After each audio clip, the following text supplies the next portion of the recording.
Assalamualaikum warahmatullahi wabarakatuh. Perkenalkan, nama saya Intan Nukayatul Muamanah, NIM 211105020079 dari kelas Ekonomi Syariah 2. Di sini saya akan memaparkan PowerPoint mengenai institusi keuangan publik. Institusi keuangan publik dalam ekonomi Islam.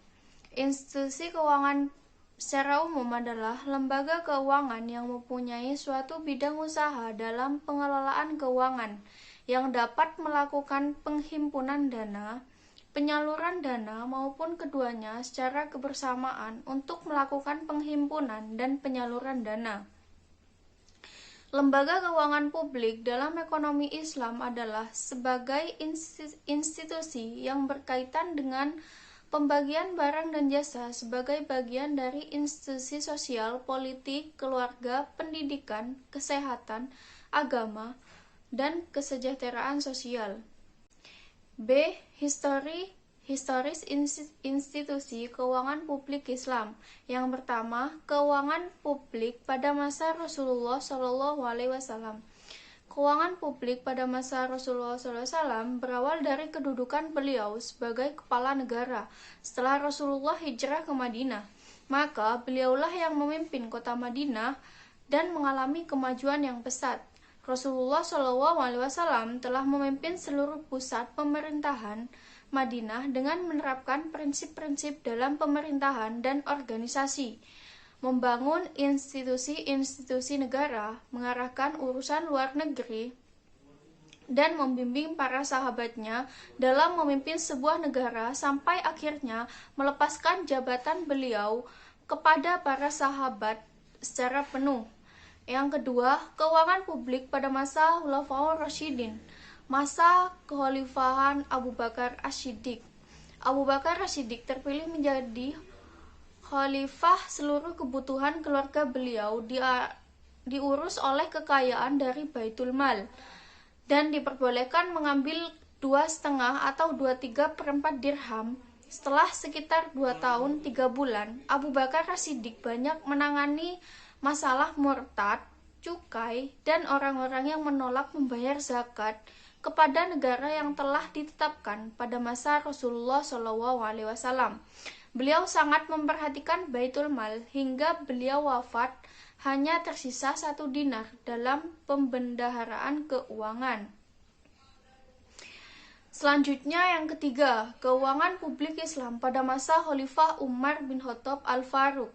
Pada masa pemerintahannya, Khalifah Umar bin Khattab membangun sebuah bangunan yang dikhususkan untuk menyimpan harta, membentuk bagian-bagian kepemimpinan, mengangkat para penulis, menetapkan gaji dari harta Baitul Mal, dan membentuk kemiliteran.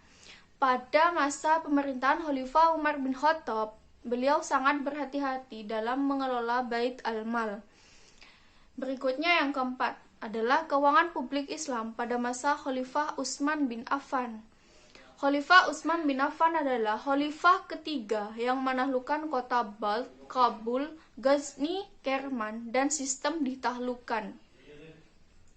Beliau menerapkan Bait al-Mal serta melakukan tindakan untuk pengembangan sumber daya alam, seperti menggali aliran air, membangun jalan, menanam pohon buah-buahan, dan membentuk satuan kepolisian untuk keamanan.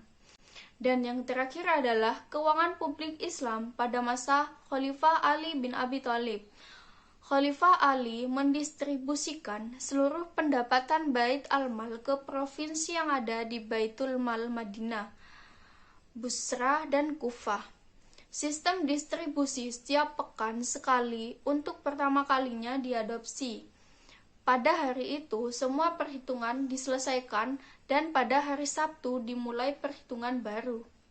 C. Perkembangan institusi keuangan publik dalam ekonomi Islam. Perkembangan institusi keuangan publik dalam ekonomi Islam adalah bagian dari ilmu ekonomi yang mempelajari tentang kegiatan-kegiatan pemerintah dalam bidang ekonomi, terutama mengenai penerimaan dan pengeluarannya, beserta dengan pengaruh-pengaruhnya di dalam perekonomian. Menurut perspektif Al-Mawardi dalam kitab Al-Ahkam Al-Sultaniyah wa Al-Wilayah Ad-Diniyah terjadi menjadi dua fungsi, yaitu yang pertama Bait al-Mal. Bait al-Mal dalam pengelola keuangan publik memiliki dua peran utama, yaitu mengoptimalkan sumber-sumber keuangan negara. Yang kedua, kebijakan fiskal. Kebijakan fiskal adalah salah satu perangkat kebijakan ekonomi makro dan merupakan kebijakan utama pemerintah yang diimplementasikan melalui APBN. Sekian pemaparan materi dari saya, kurang lebihnya mohon maaf. Wassalamualaikum warahmatullahi wabarakatuh.